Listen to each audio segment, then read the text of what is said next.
حي على الفلاح.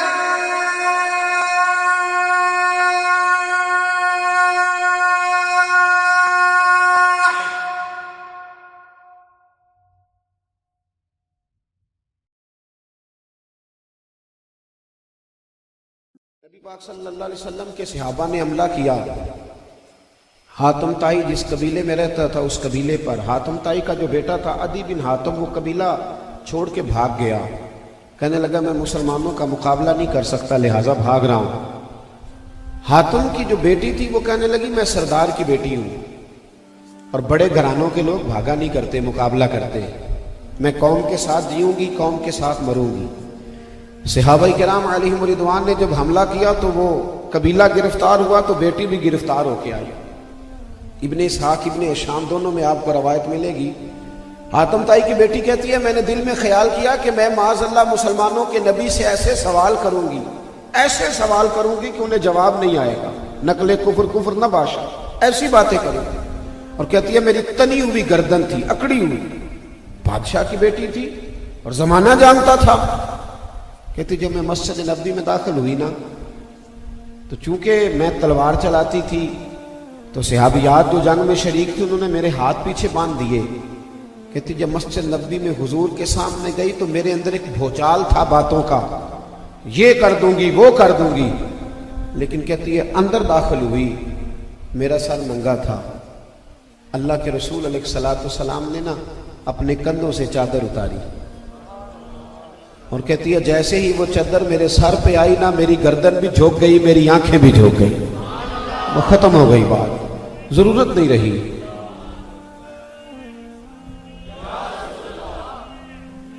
حضرت سیدنا سلمان فارسی رضی اللہ تعالیٰ عنہ حاضر تھے. انہوں نے مشورہ دیا عرض کی یا رسول اللہ صلی اللہ علیہ وسلم یہ کافر کی بیٹی ہے مشرک نجس ہوتا ہے.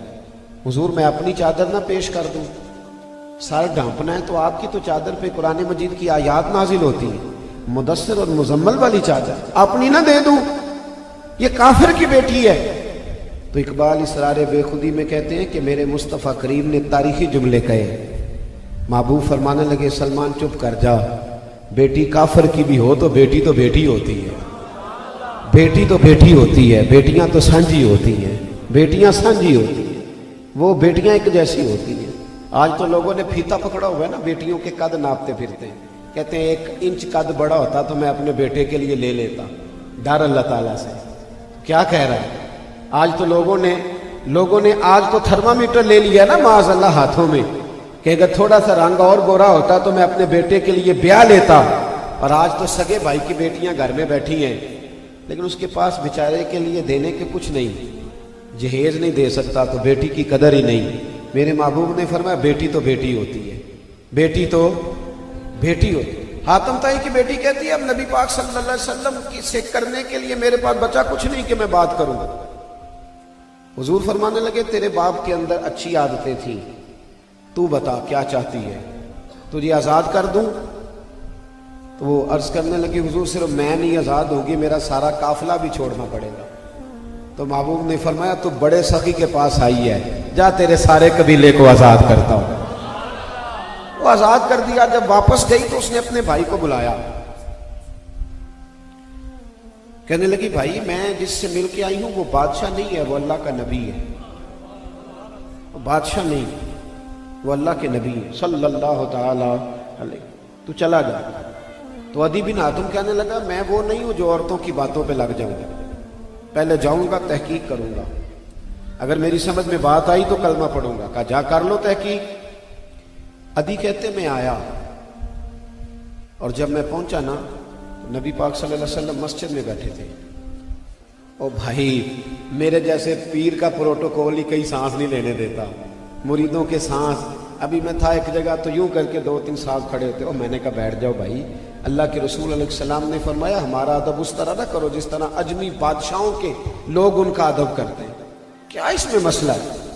اگر محبوب غلاموں کے ساتھ زمین میں بیٹھ سکتے ہیں تو کیا مسئلہ ہے اس میں؟ اس قدر زیادہ تکلفات کا معاملہ. پیچھے ہٹ جاؤ کیا طوفان آ رہا ہے؟ کہتے پیر صاحب آ رہے ہیں. پیر صاحب کی کوئی کیا مسئلہ ہے؟ پیر صاحب کو پیر صاحب آئیں گے تو بیٹھ جائیں گے. انہی لوگوں میں سے ان کا تعلق. کچھ نہیں ہونے لگا. کوئی کھانے لگا ہے؟ حد ہو گئی ہے بھائی. किस तरह का ये निज़ाम है? हटो बचो की दास्तानें। एक जलसे पे मैं गया तो मैंने कहा पीर साहब आ गए। एक पीर साहब उनकी सदारत थी तो तशरीफ ले आए। अब पीरों की पहचान सुनो। वो बंदा कहता जी वो वाले पीर साहब जिन्हों की 1.25 करोड़ की गड्डी है वो आ गए ना, दूसरे का नहीं मुझे पता। ये तो हाल है यहाँ तो भाई मोहल्ला देखने के काबिल है नात खानों के इल्ला माशाअल्लाह। वो तो बेचारे वो शेखुल हदीस हैं जिनकी बेटियों के पास ब्याने को पैसे नहीं। वो तो इमाम मस्जिद है बेचारा जिसने अपना सामान बांध के रखा हुआ है तोड़े में कि पता नहीं मस्जिद में कब छुट्टी हो जाएगी। ये तो वो लोग हैं गरीब लोग। यहाँ तो अमीरों का हाल है बड़ा जबरदस्त। और क्या बात है और क्या नाज नखरे हैं और क्या माहौल है और किस तरह का उठना बैठना है। 6-6 आदमी तो टिशू लिए खड़े। नबी पाक सल्लल्लाहु ताला अलैहि वसल्लम के पास अदी आए तो अदी कहते हैं नबी पाक मस्जिद में बैठे थे जमीन पे। ऐसा कोई महबूब कहीं होगा ना कहीं है, बैठा है चटाई पे मगर अर्श नशी है। महबूब जमीन पे बैठे थे और फरमाते जनाब बिलाल अबशी साथ बैठे थे, सुहैब रूमी बैठे थे। नबी पाक सल्लल्लाहु ताला अलैहि वसल्लम की खिदमत आली मर्तबत में मैं क्या अर्ज करूं, बुजुर्ग है ना जी, मेरा दिल करता है एक मोहब्बत की बात कर दूं कि रहने दूं? पहले मैं नहीं करता, कोई बंदा नाराज ना हो जाए। मैं नहीं करता, अल्लाह आपको जज़ाए खैर दे। मैं नहीं करता, छोड़ देता हूं, मैं मजमून पे ही रहता हूं। अल्लाह ताला आपको बरकत अता फरमाए। मैं एक जुमला कह देता हूं, तुसी पहला बंदे खराब कर दे हो फिर तंग होंदे हो। वह इतनी बात ही कहते हो, पहले खराब करते हो। एक साहब मुझे कहने लगे जी ए नाथ खां 50,000 लेंदा है, ए मौलवी 60 लेंदा है। मैं कहे दोवें चंगे ने, बुरा होवे जिहड़ा देंदा है तो तू अपना इलाज भाई अगर दे ही लिए तो आप चुप ही कर जाओ। पहले देते हो फिर माज़ अल्लाह ताला अपने ही जमात का चलो को बंदा ऐसा है भी तो दरगुजर तो करो ना। हमने पर्दा पोशी नहीं करनी, जैसे भी हैं तो हमारे अपने ना, तो हमें चाहिए ना कि फिर हम जमात का ख्याल करें। तो थोड़ी सी तवज्जो फरमाएं, जो अर्ज कर रहा हूं बस उसी पे रहें। मेरे भाई कहते हैं महबूब अलैहिस्सलाम मस्जिद में बैठे थे तो सहाबा दाएं बाएं हाजिर थे। अब यहाँ मैं एक और बात भी कर दूं, यहाँ ना लोग बातों का गलत मतलब भी लेते हैं, कहते हैं जी इनको देना हराम है। भाई ऐसी बात नहीं है, सही बुखारी में हदीस है नबी पाक अलैहिस्सलाम ने हजरत उमर को हदिया दिया था, तोहफा दिया। तो हजरत उमर कहने लगे या रसूल अल्लाह सल्लल्लाहु अलैहि वसल्लम मुझे नहीं जरूरत, किसी और को दे दे। तो महबूब ने फरमाया उमर मांगना मना है और जब तुम्हें कोई शख्स दे तो समझो अल्लाह ने तुम्हें रिज़्क़ अता फरमाया है। हदिया और तोहफा ये सुन्नत है। अब ऐसा नहीं है कि एक आदमी आपके पास आ रहा है साहिवाल से तिलावत करने तो आप उसे कहें कि पीर साहब उस दिन कह गए नहीं देने चाहिए। तो मतलब इसका वो जो है उसी में बात को रखें। मैं मुतालबा करना और तय करना उसकी बात कर रहा हूँ। अल्लाह ताला आपको बेहतरीन जज़ा अता फरमाए। अब जरा गौर फरमाइए। अदी कहते मैंने हुजूर के गिर्द ना देखा गरीब लोगों को बैठे। अब बादशाह का बेटा था, उसने जमाना देखा हुआ था। वो कहते मैं अभी भी नहीं माना, मैं अभी भी नहीं माना। मेरे दिल में ये ख्याल आया कि मस्जिद तो कच्ची हो सकता है मकान बड़ा पक्का हो। मस्जिद तो कच्ची है, माहौल पता नहीं घर के अंदर कितनी आसाइशें हो। महबूब अलैहिस्सलाम किसी को घर नहीं ले जाया करते थे, मस्जिद में मेहमानों से मुलाकात होती थी और मस्जिद के अंदर ही नबी पाक अलैहिस्सलाम मेहमानों को बांट देते। सहाबाए किराम अलैहिम रिदवान उन्हें ले जाया करते। तो नबी पाक सल्लल्लाहु ताला अलैहि वसल्लम किसी को घर नहीं ले जाते थे, घर में इतनी गुंजाइश नहीं थी बज़ाहिर। अदी कहते हैं जब मेरे दिल में ख्याल आया ना कि घर बड़ा आलीशान होगा तो महबूब उठे, फरमाने लगे आपसे यहां मुलाकात नहीं करनी, मेरा दिल करता आपको घर ले जाऊं। बेखबर हो जो गुलामों से वो आका क्या है, मैं चलो तुम्हें घर ले चलते। अदी कहते मैं हुजूर के साथ गली में निकला। जब बाहर गए ना गली में, चौक और चौराहे में, तो एक बूढ़ी औरत, फटे पुराने कपड़े, सादी सी बीबी। यहां सुनी जाती है बीवियों की बात, पर शर्त यह है कि बरादरी का 4000 वोट हो। शर्त यह है कि खातून बड़ी सोसाइटी में मकाम रखती, बड़ी सादी सी औरत। नबी पाक की बारगाह में अर्ज करने लगे या रसूल अल्लाह कुछ काम था, कुछ बात करनी थी, मैं जाने ही वाली थी, आप मिल गए। वहीं खड़े खड़े मेरे हबीब ने फरमाया अम्मा जी आपको क्या जरूरत है, मैं जो मिल गया हूं, बताओ क्या बात करनी है।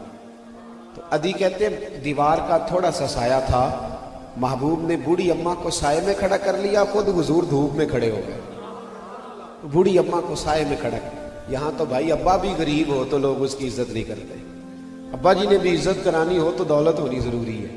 अम्मा ने भी इज्जत करानी हो तो उसके पास कोई 10 तोले सोना होना जरूरी है, वरना तो इल्ला माशाल्लाह बच्चे भी नहीं पूछते।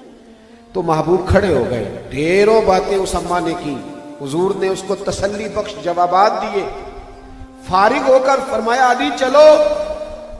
अदी कहते अब मैं हुजूर के घर गया तो मैंने देखा जो चटाई है वो कई जगहों से फटी हुई है, अब तो ये बातों में बातें रह गई हैं। और फरमाते फिर महबूब के घर में मैंने एक मटका देखा और 2 प्याले मिट्टी के देखे।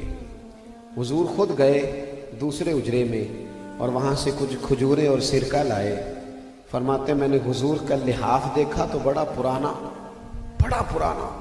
अदी कहते मैंने महबूब के वो सारे जलवे देखे तो अब मेरे अंदर से आवाज़ें आने लगी, अदी ये बादशाह नहीं, ये अल्लाह के सच्चे रसूल है, ये बादशाह नहीं, ये अल्लाह के सच्चे या अय्युहन्नासु कद जाकुम बुरहानुम मिर रब्बिकुम। अल्लाह फरमाते हैं लोगों मैंने तुम्हें नबी नहीं दिया, मैंने तो अपने रब होने की दलील तुम्हें अता फरमाई है, मैंने तो दलील दी है, इनको देखोगे तो मुझ तक पहुंच जाओगे। वाइदा साला का इबादी अन्नी फइन्नी करीब, इन तक आओगे तो मुझ तक पहुंच जाओगे। अदी कहते हैं हुजूर अलैहिस्सलाम ने खाना खिलाया, मैं फारिग हुआ तो महबूब फरमाने लगे तुम जाना चाहो तो जाओ, अब तुम जाना चाहो तो कहते हैं मैं उठ के थोड़ा करीब बैठ गया। मैंने कहा हुजूर अब नहीं जाना, मैंने तो सारा ही आजमा लिया है, मुझे कलमा पढ़ाए, मैं गुलाम बनना चाहता हूं।